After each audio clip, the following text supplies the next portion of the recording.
छत्तीसगढ़ का प्राचीन इतिहास। छत्तीसगढ़ का इतिहास देश के अन्य भागों की तरह ही मानव सभ्यता के विकास से संबंधित है। अंततः इस क्षेत्र के इतिहास को समझने के लिए राष्ट्रीय ऐतिहासिक परिवेश को समझना आवश्यक है। साथ ही निकट भूभागों एवं ऐतिहासिक गतिविधियों को भी सम्मिलित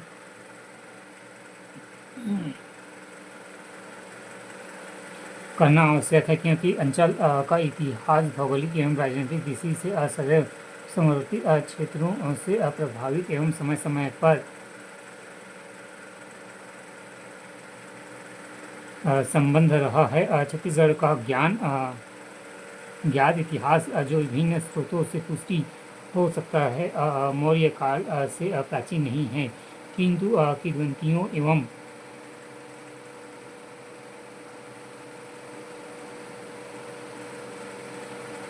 महाकाव्यों तथा रामायण महाभारत से प्राप्त तथ्यों से मान्य करें तो यहाँ उतना ही प्राचीन है जितना राम कथा, अर्थात छत्तीसगढ़ कम से कम त्रेता युग से ही भारतवर्ष की राजनीति एवं संस्कृति गतिविधियों से किसी न किसी रूप में संबंध रहा है।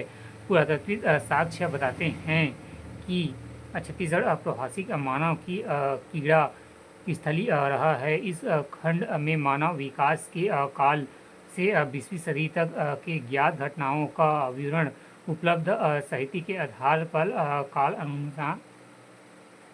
कालक्रम अनुसार रेखांकित करने का प्रयास किया गया है। प्रभाषिक काल सभ्यता के आरंभिक काल में मानव की आवश्यकताएं न्यूनतम थी, जो उसे प्रकृति से प्राप्त हो जाती थी। मुख्य पशुओं की भांति जंगल, पर्वतों और नदी के तटों पर अपना जीवन व्यतीत करता था। नदियों की घाटियां प्राकृतिक रूप से मानव का सर्वोत्तम आश्रय स्थल। पाषाण के प्रयोग के कारण यह युग पाषाण के नाम से ज्ञात हुआ। विकास की अवस्था के आधार पर इस युग को 4 भागों में विभाजित किया गया है। पूर्व पाषाण युग, मध्य पाषाण युग, उत्तर पाषाण युग तथा नव पाषाण युग।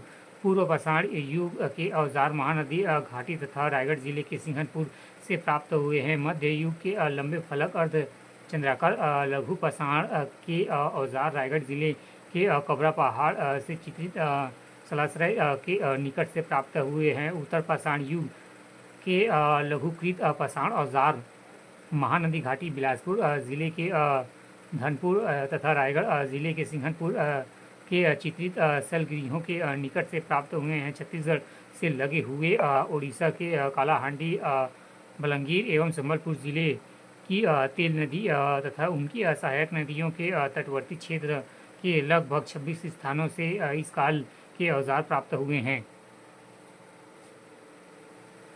इसके पश्चात नव पाषाण युग आता है। इस काल में मानव सभ्यता की दृष्टि से विकास कर चुका था तथा अपने कृषि कर्म, पशुपालन, गृह निर्माण तथा बर्तनों का निर्माण, कपास अथवा ऊन कतना आदि कार्य सीख लिया था। इस युग के औजार दुर्ग जिले के अर्जुनी, राजनांदगांव जिले से चितवा डूंगरी तथा रायगढ़ जिले के टेमरा नामक स्थानों से प्राप्त हुए हैं। धमतरी बालोद मार्ग पर लोहे के उपकरण आदि प्राप्त हुए हैं। ये गुफाएं में चित्रकारी करने की कला जानते थे।